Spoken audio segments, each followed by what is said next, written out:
리차드 디안이라는 박사는요, 행복한 가정의 비결이라는 책 속에서 견고하며 건전한 가정에는 적어도 3가지 바람직한 그 특색이 있다고 했습니다. 첫째는요, 일생 동안 다시 변치 않는 성실성이 있어야 된다는 거예요. 그러니까 행복한 가정의 비결은 남편도 그렇고요, 아내도 그렇고, 자녀들도 그렇고, 성실성이 있어야 그 가정이 행복하다는 거예요. 두 번째는요, 서로 행복을 위한 희생이 있어야 된다는 거예요. 여기 가장 중요한 게 서로라는 거예요. 일방적 한쪽만 희생해서는 안 된다는 거죠. 성경을 통해 보면 성경은 사랑하라고 했을 때 일방적으로 너희들이 사랑하라 그렇게 얘기하지 않았죠. 서로 사랑하라는 거예요. 이게 서로라는 게 중요한 거예요. 그러니까 가정을 행복한 가정으로 만들어 나가기 위해서는 서로 간의 온 가족이 서로 희생하지 않고는 행복한 가정이 될 수가 없다라는 거죠. 세 번째는요, 상대방에 대한 이 존경과 연약한 부분을 더욱 매력적으로 받아들인 이 포용성이 있어야 된다.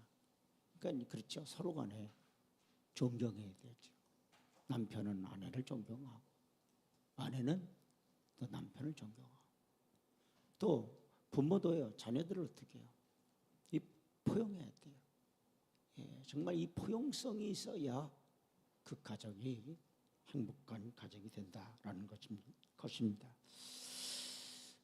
이러한 부분은요, 끊임없는 또 사랑의 고백을 확인을 통해서 더욱 풍성한 행복한 길을 걷게 된다고 합니다. 우리는요, 연애 시절에 많은 사랑을 고백하죠. 그러나 이제 세월이 흐름에 따라서 여보 당신 사랑해. 과연 여러분 하루에 몇 번 사랑한다고 여러분 고백을 합니까? 저도 보니까는요, 사랑한다는 말을 잘 안 하는 것 같아요. 또 우리 집사람도 사랑한다 그러면은요, 아이 이래요. 그러니까 또 안 하게 되고 그렇죠. 근데 미국 사람들은요, 제가 미국 가서 살지는 않아서 모르지만은 어떤 글을 보니까 미국 사람은 하루에 사랑한다는 말을 3번 정도를 한다고 합니다. 근데 한국 사람은요, 참 사랑한다는 말에 인색해요. 그렇죠? 정말 여러분 부부관계에 서로 살아가면서 정말 미국 사람들처럼 그냥 사랑한다는 말 합니까? 아유, 그런 말하면 아유 닭살도다 이렇게 얘기할 거예요. 근데요, 미국 사람들은 이렇게 사랑한다는 말을 안 하면요, 이혼의 그 조건이 된다고 해요. 참 미국 사람들은 이혼도요. 제가 지난 주간에 어떤 글을 보니까 미국 사람들이 이혼율이요 50% 정도 된다고 해요. 굉장히 많습니다. 그리고 이혼하고 재혼하는 그런 확률이 78% 정도가 미국 사람들이 그렇게 재혼을 한다고 해요. 그러니까 그들은요, 2가정 중에 한 가정은요, 이혼을 한다라는 거예요. 미국에서 목회하고 있는 제 친구가 고민을 털어놓고 얘기를 하는데, 어떻게 고민을 얘기를 하냐면요, 하루아침에 교인들이 증발한다라는 거예요. 그렇게 헌신하고 충성하던 권사의 가정이, 집사의 가정이요, 하루아침에 증발해 나오지 않는다는 거예요. 왜 그러냐? 이혼 때문에 그렇다라는 거예요. 그러니까 목회를 하면서 미국 목회를 하면서 가장 힘 빠지는 것이 뭐냐? 이 가정이 이렇게 깨진다라는 거예요. 가정이 깨지니까 어떻게 돼요? 교회가 흔들리는 거예요. 여러분, 가정의 행복은 교회도 평안한 거예요. 여러분, 가정이 불화해 보세요. 교회도 정말 어려움을 겪게 된다는 거예요. 여러분의 가정을 행복한 가정으로 만들어 가기를 주의 이름으로 축원을 드립니다. 그 창세기 15장 통해 보면 지난 시간에도 여러분에게 말씀을 드렸지만 이 언약의 장이다. 따라서 언약의 장, 하나님과 이 계약을 맺어요. 아브람과 이 하나님과 이렇게 언약을 한다라는 거죠. 이 아브람이요, 이 사람이 살다 보면 다 이렇게 그 외로움을 느끼잖아요. 큰 교회 목사님들이요, 제일 그 외로움을 느끼는 게 언제냐? 주일날 저녁 예배 다 끝나고 그리고 저녁에 혼자 있을 때요, 그 외로움이 그렇게 많다고 그래요. 왜 그러냐면 썰물처럼 교인들이 빠져나갔잖아요. 그랬을 때 큰 교회 목사님들이 대부분이 그런 고독을 느끼고 그 외로움을 느끼는 게 바로 그 시간이다라는 거예요. 이 아브람도 참 고독하고 쓸쓸함을 느꼈던 것 같습니다. 또 허탈감 속에 빠져 있었어요. 근데 하나님이 이 아브람을 찾아오시는 거예요. 그리고 하나님께서는 두 가지 사실을요, 이 아브람에게 약속을 하시며 이 아브람을 위로하셔요. 첫째는 후손에 대한 약속이에요. 아브람은 늘 뭐냐면 정말 이 후손에 대한 그런 그 염려를 가졌던 것 같아요. 그러니까 이스마엘을 낳았잖아요. 그 참았으면 되는데 그 참지 못해가지고 결국 어떻게 해요? 아직도 뭐니 이삭 후손하고 이스마엘 후손과 어떻게 그게 지금도 아직도 분쟁하고 서로 싸우고 미워하고 그런단 말이죠. 그러니까 이 후손에 대한 약속을 하나님이 그 내 몸에서 그 씨로 말미암아 그 난다는 거죠. 두 번째 하나님이 약속하는 것은 이 아브라함이요, 정말 하나님의 약속을 그 말씀을 믿고 갈대우를 떠났단 말이죠. 그런데 자기가 붙이고 살 땅에 기업이 그에게 없었어요. 하나님께서 아브라함에게 동서남북 바라봐라. 하늘의 묵별처럼 네 자손이 그렇게 많게 할 것이고 네가 본 그 땅들을 다 네게 주겠다. 이렇게 약속을 하신단 말이죠. 다 사람들마다 다 이 땅에 대한 그런 그 집착이 있잖아요. 이 아브라함도 살다 보면 어쩔 수 없는 것 같아요.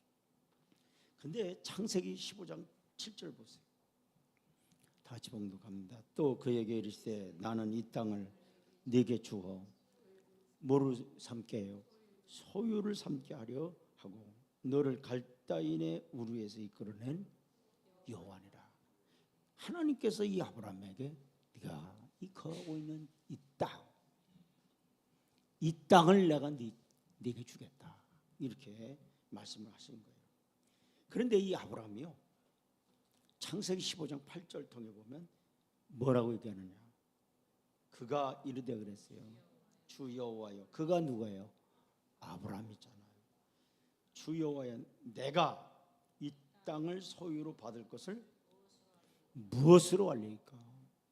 하나님은 이 땅을 주시겠다고 하나님 이렇게 말씀하시고 내 마음을 위로하시고 또 약속을 하셨는데, 그러면 무엇으로 하나님 이 땅을 내게 내 소유로 주신다라는 것을 하나님 무엇으로 알 수 있습니까?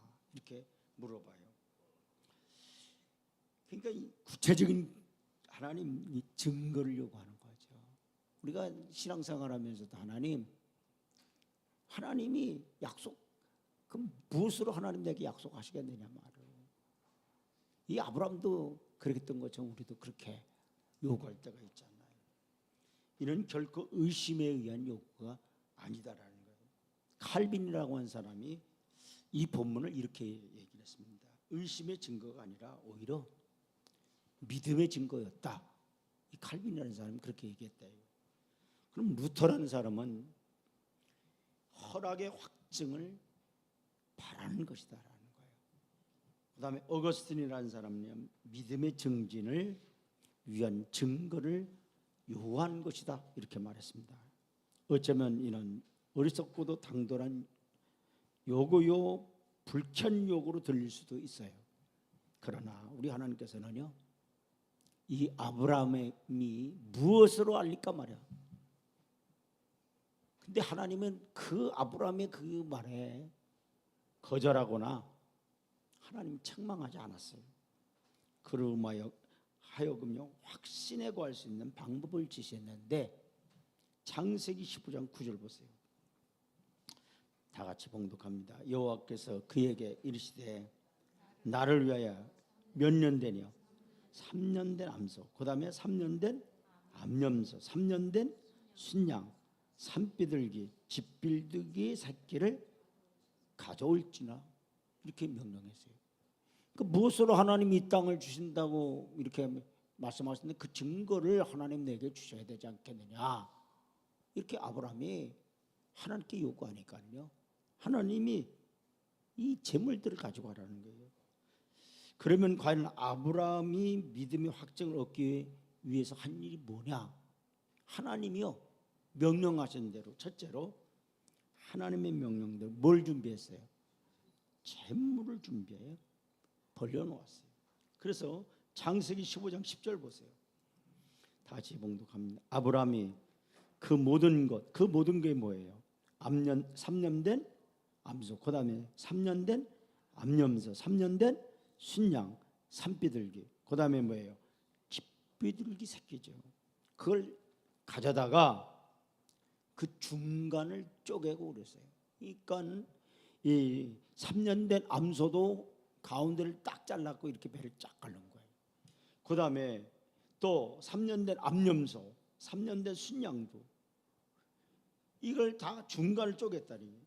그 쪼갠 것을 마주대하여 놓고 그랬어요. 그런데요, 그 새는 그랬어요. 그 새가 뭡니까? 산비둘기하고 뭐예요? 집비둘기 새끼를 쪼개지 아니하였으며. 하나님 앞에 이게 참 이 아브라함의 그 실수는요, 참 사람마다 완벽한 사람은 없는 것 같아요. 하나님이 아브라함을 믿음의 조상이라고 그렇게 일컬었음에도 불구하고 이 100% 순종하면 얼마나 좋습니까? 우리가 신앙생활하면서 하나님 말씀대로 전폭적으로 생활할 때 말씀대로 살면 얼마나 좋아요. 참 그러지 못한다라는 거예요. 다 이 소나 암소 그다음에 암염소, 순양 다 중간을 다 쪼갰어요. 그리고 다 마주대했어요. 근데 산비둘기하고 집비둘기는 이 아브라함이 그렇게 하지 않았다라는 겁니다. 제 어렸을 때는 목사님들이 이 부분에 대한 설교를 할 때 아브라함이 그거는 조금 해가지고 그래서 그냥 귀찮고 그러니까 통째로 바쳤다고 그렇게 설교하시는 목사님도 제가 들어보기는 했습니다. 근데 정말 분명하게 이 아브라함이요 100% 순종하지 않았다라는 거예요. 그래서 근데 이건 뭐냐면 하나님께서는요 증거를 요구한 아브라함에게 그 당시 이 풍습대로 언약의 예식을 거행하도록 준비케 하셨다라는 거예요. 근데 이 언약이란 말은요 히브리어로 베리트라고 하는데 이 말은요 영어로 컷오프예요. 그럼 이게 뭐예요? 따라서 자른다, 쪼갠다. 그러니까 언약이라는 뜻이요. 이 자른다, 쪼갠다라는 그런 뜻을 갖고 있어요. 당시 풍속에 의하면 언약의 두 당사자가 동일한 구속력이 있었어요. 그러니까 언약의 예식은요 제물을 준비해서 이 반을 이렇게 쪼개는 거예요. 그래서 이 양편에 이렇게 나눠요. 그리고 계약한 그 내용을 합의한 두 사람 그 당사자가요 어떻게 하느냐 차례로요 이렇게 쪼갰잖아요. 그럼 어떻게 해요? 그 제물 사이를 이렇게 지나가는 거예요. 그래서 지나감으로 인해서 어떻게 해요? 언약이 체결돼요. 우리 애들들은 이렇게 하죠. 이렇게 약속할 때 이게 복사하자. 이게 복사 이렇게. 예? 이렇게 복사 이렇게 하잖아요. 근데 이 당시의 풍습이라고 하는 것은 언약을 두 사람이 만약에 언약을 한다고 한다면 재물을 쪼개 가지고 양쪽에다 놓고 그다음에 당사자들이 이렇게 지나갈 때 이것이 언약이 체결되는 거예요. 그런데 만약에 이 재물을 쪼개는 이유가 왜 이 재물을 쪼개느냐? 언약을 지키지 못할 경우 재물을 쪼개같이 생명을 바치겠다는 엄숙한 사약이에요. 만약에 내가 이 언약을 지키지 못하면 이 얘기예요. 목숨을 내놓겠다라는 거예요.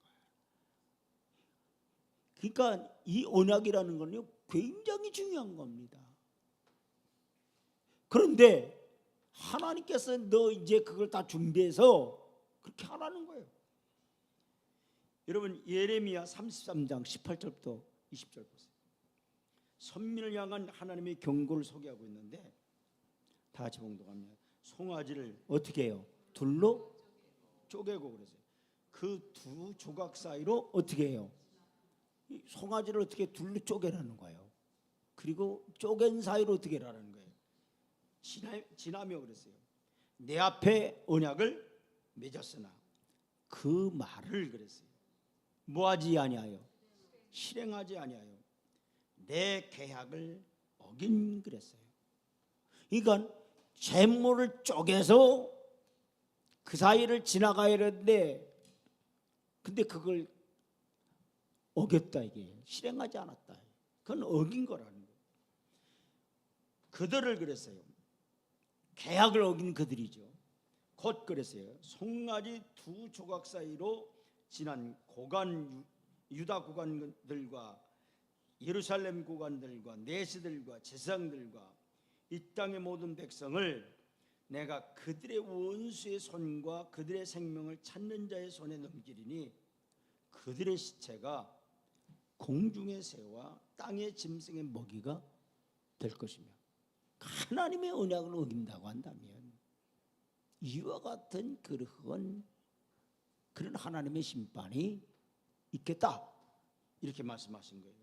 여러분 하나님께서는 어찌하여 증거를 구하는 아브라함에게 이 엄숙한 언약의 예식을 거행하도록 명령을 하셨느냐? 그 첫째, 아브라함이 친히 이해할 수 있는 방법과 수준으로 자신을 낮추신 것이라는 겁니다. 그러니까 하나님의 그 놀라운 약속을 받고도 확신하지 못하는 어리석고도 연약한 아브라함을 하나님께서는 비웃지 않으셨어요. 오히려 자신을 낮추시고 그가 확신할 수 있는 가장 좋은 방법을 스스로 제안하신 거예요. 그러니까 그렇게 함으로 인해서 뭐냐? 이 아브라함이 하나님과 언약을 체결하면서 하나님이 반드시 후손을 하나님이 주실 것이고 지금 비록 내 몸에서 난 자식이 없다 할지라도 누구의 말씀이냐 이게 누구의 언약이냐 이게 따라서 하나님의 언약, 하나님의 언약. 하나님은 시건치 아니하신다 그랬단 말. 여러분 하나님의 언약은 반드시 이루어진다는 사실을 깨닫기를 주의 이름으로 축원을 드립니다. 다른 건 우리가 못 믿어도 다시 하나님의 말씀만은 내가 믿겠습니다. 아멘. 이런 믿음을 갖기를 주의 이름으로 축원을 드립니다. 그리고 하나님이 약속하신 게 뭐예요? 이 땅을 내가 네게 주겠다라는 거예요. 하나님의 약속이에요. 하나님의 언약이라는 거예요. 그러니까 하나님께서 그 아브라함에게 이 제물을 바치게 함으로 인해서 내가 너와 확실한 계약, 언약을 체결하겠단 말이야. 그래도 네가 못 믿겠느냐 말이야. 이것은 왜냐? 생명을 걸고 하는 언약이기 때문에 너가 믿어야 된다는 거예요. 두 번째 이유는요, 기적이나 이적을 행하지 않고 하나님의 말씀과 하나님의 신실하심을 확신시켜 주셨다라는 거예요. 아브라함은 아마도 놀라운 기적적인 증거를 기다렸을 거예요. 그러나 하나님께 결코 이적이나 기적을 증거로 보이지 않고 하나님의 말씀의 신실하심을 건 언약의 예식을 행하도록 지시하셨다라는 거예요. 하나님은 우리를 치료하시며 또 인도하시며 보호하시는 하나님인 줄로 믿습니다. 우리를 위해 싸우시며 우리를 위해 모든 것을 아끼지 아니하시는 분이라는 사실이에요. 그 하나님의 신실한 약속의 말씀을 믿고 순종하는 자는 반드시 축복을 받게 되어 있어요. 여러분, 예수님께서 마태복음 5장 18절에 이렇게 말씀했어요. 진실로 너에게 이르노니 천지가 없어지기 전에는 율법의 1.1획도 결코 없어지지 아니하고 따라서 다 이루리라. 아멘. 이런 하나님의 말씀은, 약속은 다 이루신다는 사실을 깨닫기를 바랍니다. 세 번째, 자신의 생명을 건 엄숙한 언약으로 세우셨다라는 거예요. 이는요, 무슨 언약에 따라서 피의 언약. 무슨 언약이에요? 피의 언약이라는 거예요. 생명을 담보한 언약이라는 거예요. 여러분, 송아지가 암소가 3년 된 암소가 중간으로 쪼개졌다 이게. 그러면 희생이 됐잖아요. 피를 흘렸잖아요. 그러니까 이것은요, 이 피의 언약인 것이고요, 이건 생명을 건 언약이라는 거예요. 그렇기 때문에 가장 엄숙한 언약인 거예요. 우리는 때때로 하나님 앞에 믿음의 증거를 요청할 때가 있어요. 그 믿음의 증거는 의심 때문이 아니에요. 더 확실한 믿음, 더 견고한 믿음으로 나아가는 징검다리로서 우리가 믿음을, 그 증거를 요구할 때가 있다라는 거예요. 그런데 하나님께서 귀찮게 여기시거나 아브라함을 비웃지 아니하셨어요. 또 우리가 요청하는 그 모든 요구대로 하나님은 응답하실 줄로 믿습니다. 여러분, 기도원도 증거를 요구했잖아요. 하나님, 그 솜 있는데 이슬이 어떻게 해요? 고기만, 그 소매만 어떻게 해요? 고기만 하나님 내리게 돼. 그 주인은 다 마르게 해달라고 해요. 그러니까 어떻게 해요? 그 소매만 어떻게 해요? 이슬이 내렸어요. 그리고 주변은 다 말랐단 말이에요. 이번엔 하나님 그렇게 하지 마시고 이번에는 어떻게 했느냐? 주변은 다 이슬로 다 젖고 그 다음에 그 솜은 포송포송하게 해달라. 이 기도원도 믿음의 증거를 요구했단 말이에요. 여러분, 모세도 마찬가지예요. 그러니까 하나님께서 뭐예요? 믿지 못한 모세에게 그러면 너 품에다 한번 네 손을 넣어봐라 말. 그랬더니 어떻게 해요? 내 보이니까 어떻게 해요? 문둥병이 됐어요.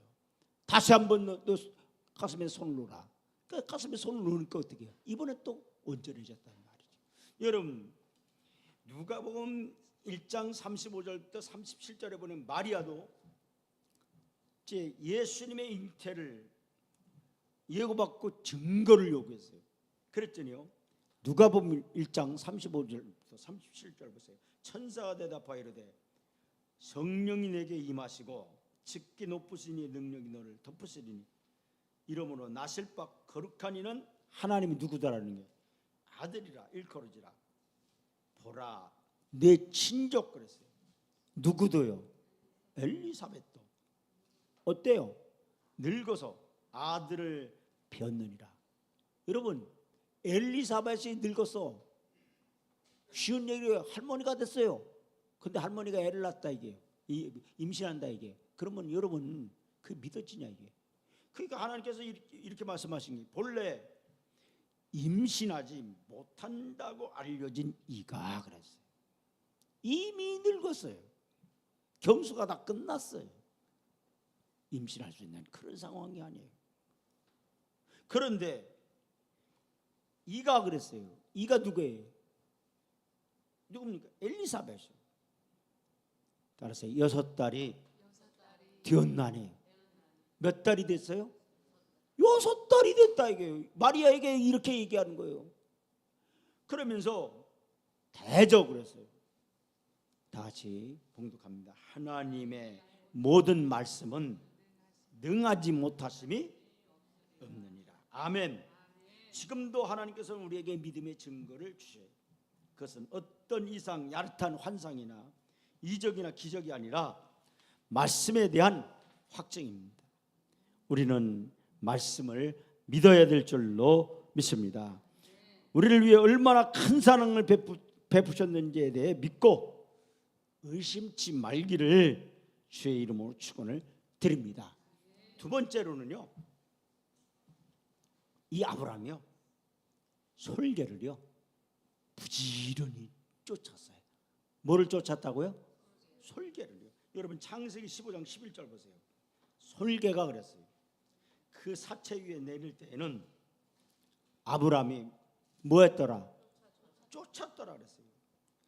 언약이 유효하려면요 두 당사자가 벌려놓은 고기 사이를 지나가기까지는 이 부정 타는 일이 없어야 돼요. 그러니까 하나님과 계약을 했다 이게요. 그리고 이제 제물을 드렸는데 두 사람이 이렇게 지나가야 된단 말이에요. 그런데 만약에 이 부정 타는 일이 제물에 부정 타는 일이 없어야 된다는 거예요. 근데 이 솔개는요 썩은 고기를 먹는 부정한 조류예요. 또 솔개는요 독수리과에 속하는 새라서 그 부리가 날카롭고요 민첩하고 보통 사람보다 이 솔개는요 눈이 발달해요. 그래서 하늘에서 이렇게 공중에서 1km 이상 떨어졌는데도 이 솔개의 눈이 얼마나 밝은지요. 그 세상에 이 개미 있잖아요. 지나간 개미도 이렇게 볼 정도의 눈을 이 솔개가 갖고 있다라는 거예요. 그런데 그리고 이 발톱은요 아주 억센 발톱을 갖고 힘찬 날개를 가지고 있고요. 먹이가 눈에 들어오면은요 빙빙이기 선회하다가요 틈만 있으면 어떻게 해요?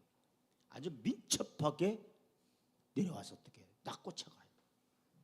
솔개가 벌려놓은 이 재물 위를요 이 아브라함이 이 벌려놓은 재물 위를 어떻게 해요? 이 솔개가 낚아채기 위해서 어떻게 해요? 지금 빙빙빙빙 돌고 있어요. 만약에 이 재물을 솔개가 낚아채 간다고 한다면 아브라함과 하나님과 맺은 이 계약이 파괴되어진단 말이에요. 그러니까 이 아브라함이요 이 솔개를요 이 재물을 먹지 못하게 하기 위해서 내려오지 못하게 하기 위해서 어떻게 쫓는 거예요. 제가 어렸을 때 이 설교를 목사님들이 참 잘하셨어요. 뭐 특별히 부흥강사님들이 아주 이 부분에 대해서는 아주 신실하게 아주 신랄하게 표현을 했어요. 그러면서 제가 어렸을 때 목사님들이 부흥강사님들이 설교할 때 이 장면을 얘기할 때 아브라함이 설계가 오니까 와 그러면서 쫓았다라는 그런 제스처를 하면서 그렇게 설교를 하는 것이 기억이 납니다. 이 아브라함이 얼마나 신경을 써요. 여러분 정말 하나님과 이 체결하는 이 일에 지금 이 솔개가 빙빙빙빙 돌면서 이 재물을 낚고채기 위해서요 정말 할 때 이 아브라함이 온 신경을 써서 이 솔개를 쫓는 거예요. 여러분 악한 마귀도 때로는 삼킬 자를 두루 찾아다닌다고 했어요. 그래서 베드로전서 5장 8절부터 9절 보세요. 따라서 근신하라 깨어라 너희 대적 마귀가 우는 사자같이 두루 다니며 삼킬 자를 찾나니 너희는 믿음을 어떻게 해야 돼요? 굳건하게 하여 그를 대적하라. 이는 세상에 있는 너희 형제들도 동일한 고난을 당한 줄 압니다. 이 솔개가 상징하고 있는 것이 뭐냐? 여러분 이 솔개는 대적을 의미하는 거예요. 여러분 이 솔개가 우리의 믿음의 증거를 빼앗아가려는 악한 세력의 모형이에요. 사탄 지금도 여러분 삼킬 자를 두루 찾아 다닌다라는 거예요. 여러분 우리는요 어떻게 해야 되느냐? 악한 마귀가 여러분 우리의 영혼을 삼키려고 정말 아주 이 마귀는요 우는 사자처럼 삼킬 자를 찾아다닌다는 우리가 그렇기 때문에 악한 마귀 어떻게 되냐? 정신을 차리고, 따라서 정신을 차리고 뭐하라? 근신하고 대적해. 아멘. 그리고 따라서 믿음을 굳건히 해야 된다. 아멘. 여러분, 믿음을 굳건히 지키기를 주의 이름으로 축원을 드립니다. 빌라델피아 교회를 향해서 예수님이 뭐라고 말씀했느냐? 요한계시록 3장 11절을 통해 보니까 내가 속히 오리니 내가 가진 것을 굳게 잡아 아무에게도 네 멸관을 빼앗지 못하게 하라, 이렇게 말씀하고 있는 줄로 믿습니다. 여러분의 믿음을 굳건히 지키고 빼앗기지 않기를 주의 이름으로 축원을 드립니다. 마지막으로요,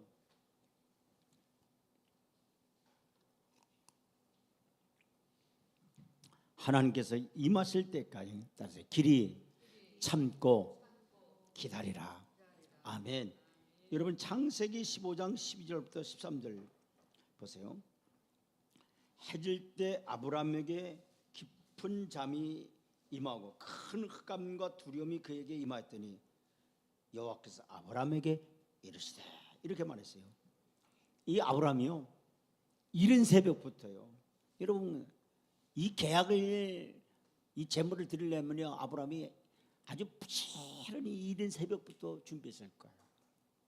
여러분, 정말 뭐 소 한 마리만 잡는 게 아니잖아요. 염소도 잡아야 되지, 또 양도 잡아야 돼. 거기에다가 집비둘기 새끼도 잡아야지.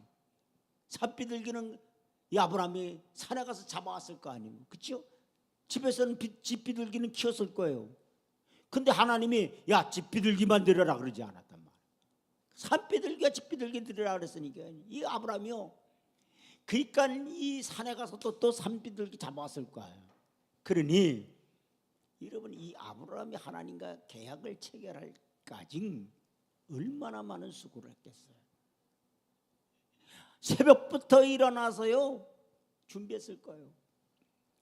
그런데 세상에 하고 나니까 이게 어떻게 해요? 솔개가 이걸 자꾸 이 재물을 먹으려고요 빙빙빙빙 돌고 있단 말이에요. 그러니까는요, 이 아브라함이 그 솔개를 쫓느라 진이 빠졌을 거예요. 그러니요, 해는 넘어갔죠. 이제 거의 나가 끝났어. 이 아브라함이 극도로 피곤이 왔을 겁니다. 그래 아브라함이요 이제 잠든 거예요. 그래갖고 이 창세기 15장 12절부터 13절 보세요. 해질 때 아브라함에게 뭐가요? 깊은 잠이 임하고 큰 흑암과 뭐예요? 두려움이 그에게 임하였더니. 잠이 들었는데요, 이 꿈이 좋지가 않아. 여러분이 주무실 때요, 어떤 날은요 너무너무 아주 그냥 좋은 꿈을 꿀 때가 있잖아요. 근데 어떤 때 막 공포가 몰려오는 그런 꿈도 꿀 수 있단 말이에요. 두려움이 왔다. 왜 이 아브라함에게 이런 일이 생긴 거예요? 제물을 드릴 때는 반드시 쪼개야 되는 거예요. 하나님이 제물을 여러분, 그래서 어렸을 때 목사님들이 이 설교를 할 때 죄대로 이걸 표현을 했어요. 큰 죄는 회개하고 작은 죄는 회개하지 않는다. 그래서 목사님들이 그렇게 설교를 하더라고요. 저는 어렸을 때 그렇게 설교를 들었어요. 우리는 큰 죄에 대한 거는요, 그건 회개해야 되는 줄 알아. 당연히 가슴을 쳐. 하나님, 내가 이런 죄, 하나님 용서해 달라고. 근데 작은 죄는 심상하게 여긴단 말이에요. 우습게 여긴단 말이죠. 하나님은 큰 죄든 작은 죄든 다 동일해. 여러분, 죄라고 하는 것은 하나님이 보실 때 큰 죄든 작은 죄든 다 동일해. 여러분, 우리가 다윗이 지은 죄가 더 큰 죄입니까? 사울이 지은 죄가 더 큽니까? 여러분, 사울이 지은 죄보다 다윗이 지은 죄가 더 큰 죄예요. 여러분 생각해보세요. 다윗이 간음죄 졌어요. 살인죄를 졌습니다. 사울이 지은 죄는 뭐예요? 교만죄밖에 없어요. 여러분 우리는 교만죄가 더 큰 거예요. 하나님 보실 때 살인죄, 간음죄 하나님 보실 때는요 그걸 크게 여기지 않았다는 얘기입니다. 그런데 우리는 교만죄는 우습게 여겨요. 큰 죄로 생각하지 않는다라고. 이 아브라함이 봤을 때 재물이 큰 거는 정성을 다해서 하나님 말씀대로 정성을 다해서 쪼갰다라는 거예요. 그리고 양 사이에 놔서 계약을 체결하기 위해서 했어요. 근데 이 아브라함이 작은 건 어떻게 하느냐? 소를 겠어요. 여러분 생각해 보세요. 소를 잡아야죠. 양도 잡아야죠. 염소도 잡아야죠. 시간이 얼마나 되느냐.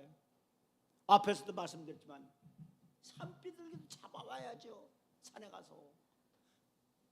집비둘기 잡는 거는 쉬웠는지 모르지만 또 산에 가서 또 산비둘기도 잡아야 돼.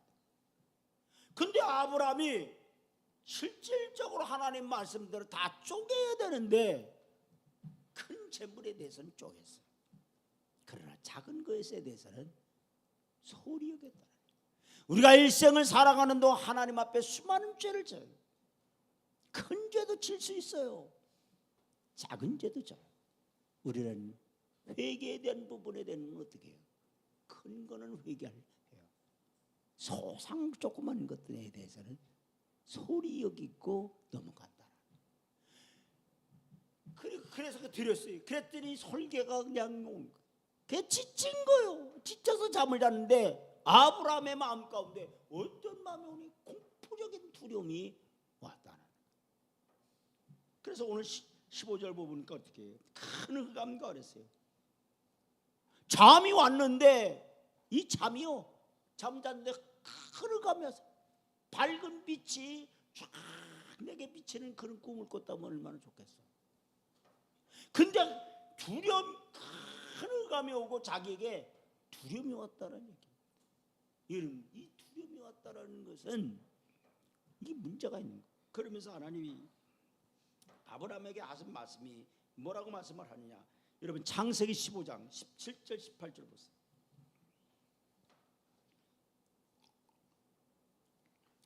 한번 자세히 한번 읽겠습니다. 해가 져서 어두울 때 연기나는 화로가 보이며 타는 횃불이 쪼갠 고기 사기로 지나더라. 그날에 여호와께서 아브라함과 더불어 언약을 세워 이르시되 내가 이 땅을 애굽 강에서부터 큰 강 유브라데까지 네 자손에게 주노니 했어요. 여기서 몇 가지 중요한 진리를 발견하게 되는데 아브라함은 하나님께서 그에게 임하시는 순간까지 기다리며 그의 힘이 지나기까지 인내해야 돼요. 피곤함이 엄습해와 견딜 수 없는 그 순간에 그래도 이 아브라함은요 참고 기다렸어요. 오늘 우리 성도들은 응답받을 때까지 기다리는 지혜가 필요한 줄로 믿습니다. 여러분 하박국 선지자는 이렇게 얘기해요. 하박국 2장 3절 보세요. 이 묵시는 정한 때가 있나니 그 종말이 속히 이르겠고 결코 거짓되지 아니하리라. 따라서요. 예수님의 종말이 속히 임하겠고 그게 거짓된다? 아니에요. 여러분 지금 한국 강단에서 재림에 대한 설교가 사라졌어요. 이단들이 하도 그냥 잘못해가지고요. 재림 얘기를 안 해요. 제 어렸을 때만 해도요. 목사님들이 재림에 대한 설교를 무지무지하게 했어요. 재림 설교를요. 그렇게 많이 듣고 성장했어요. 그런데 지금 재림에 대한 지옥 설교 안 한다 그러잖아요. 죄에 대한 책망에 대한 설교를 안 한다잖아요. 왜? 죄에 대한 책망 설교를 하면 교인들이 시험 들어가지고요 교회 떠난다라는. 그래 그 목사들이 어떻게 타협해? 그냥 좋은 게 좋지 뭐. 하고서는 이거 안 해. 지옥 설교를 안 하는 거예요. 죄에 대한 설교를 안 해요. 책망을 안 해요. 그 재림 설교가 어느 순간부터 한강단에 사라졌단 말이에요. 그런데 분명하게 뭐라고 말씀하고 있어요? 속히 이르겠고 그랬어요. 결코 따라서 거짓되지 아니하리라. 비록 더딜지라도 뭐하라? 기다리라. 지체되지 않고 반드시 따라서 응하리라. 아멘. 반드시 주님이 오신다는 사실을 깨닫기를 주의 이름으로 축원을 드립니다. 여러분 우리 할머니가 이렇게 말씀해요. 이 목사가 그래요. 어느 날에 왜요? 야, 나 어렸을 때부터 주님 오신다고 그랬는데 아직도 예수님이 안 오셨대. 예수님 언제 오시냐고 이렇게 얘기하셔요. 그래서 제가 그랬어요. 할머니 사도 바울도 자기 시대에 주님 속히 오신다고 그랬어. 그런데 2000년 지났어. 여러분 그러나 성경은 분명 주님의 오심이 결코 이게 거짓이 아니라. 아멘. 그날까지 우리가 참고 인내하고 기다려야 된다는 거예요. 아멘. 그러면서 예레미야 애가 3장 26절 보니까 사람이 여호와의 구원을 바라고 잠잠히 기다림이 좋도다 이렇게 말씀했어요. 여러분 인간이 힘으로 해결할 수 없는 불가능의 벽에 부딪혔을 때 기도하고 믿음으로 기다려야 될 줄로 믿습니다. 내 뜻대로 되지 않는다 울어봐야 소용없어요.